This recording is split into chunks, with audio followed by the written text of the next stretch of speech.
చిత్రపటంలో చూపించిన ఏబీసీ అంటే ప్రాపంచిక ఆత్మ, అంటే ప్రాపంచిక నేను.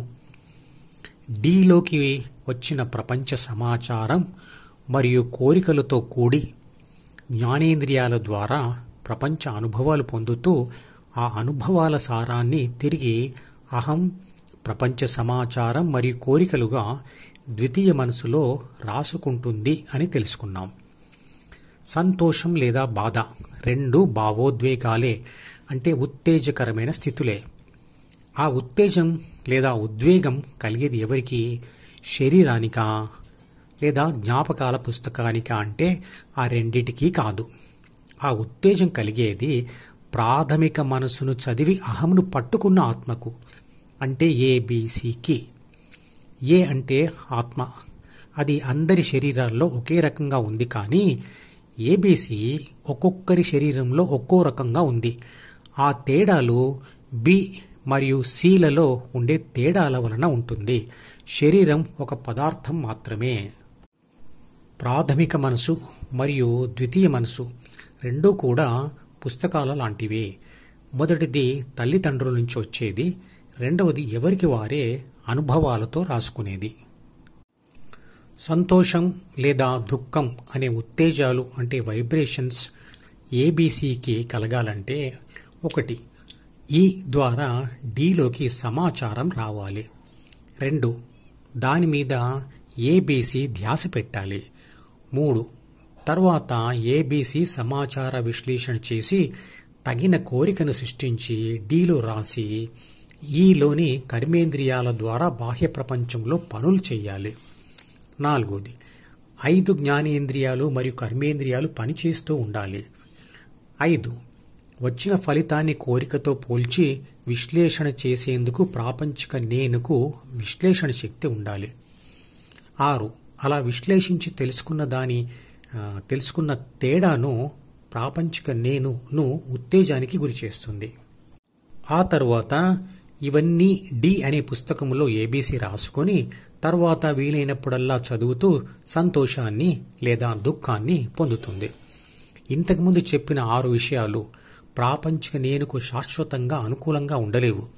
బాహ్య ప్రపంచం అంటే ప్రకృతి అనుకూలించవచ్చు లేదా ప్రతికూల ప్రభావం చూపించవచ్చు. కాబట్టి సంతోషం కోరుకుంటే బాధలు కూడా తప్పవు. అంతేకాదు, పొందిన ఈ ప్రాపంచిక సుఖ సంతోషాలు కూడా తాత్కాలికం, అంటే అశాశ్వతం. ఎందుకంటే 5 జ్ఞానేంద్రియాలతో పొందే అనుభవాలు పదార్థ ఆధారితం కాబట్టి పదార్థం అయిపోవచ్చు లేదా ఆ పదార్థాలను అనుభవించే అవయవాలు వయసుతో తమ సామర్థ్యం కోల్పోవచ్చు. ఏబీసీ తన ధ్యాసను డి మీద పెట్టకపోతే దానికి ఏ రకమైన ఉత్తేజాలు కలగవు. అది సంతోషము దుఃఖము రెండూ లేని స్థితి. అదే శాంతి లేదా నిర్లిప్త స్థితి. ఇంతకుముందు వీడియోలో వివరించాను. ఎప్పుడైతే ఏబీసీ సుఖ దుఃఖాలకు సమాన దూరంలో ఉంటూనే శాంతి బిందువు మీద తను ఉన్న చోటు నుండి నిట్ట నిలువుగా పైకి వెళుతూ ఉంటే శాంతి మరింత బలపడుతూ ఉంటుంది అని.